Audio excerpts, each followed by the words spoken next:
Labai charizmatiška vieta. Jau 300 metų stovinti sodyba, Antano ir Jono Juškų sodyba, tautosakos, lietuviškų šaknų puoselėtojų, veikia ir po šiai dienai, nes šioje sodyboje labai kruopščiai saugojama gyvena Vida ir Arūnas Sniečkai.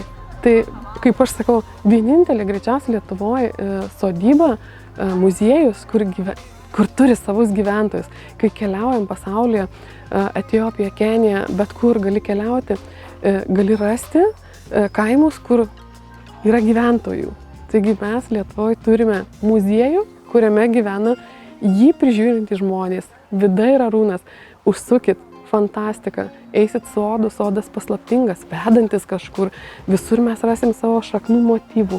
Jeigu ne paveikslą, tai kažkokia skulptūra. Jeigu ne skulptūra, vėjo varpelius. Jeigu ne vėjo varpelius, mes rasime daugybę čia augančių augalų.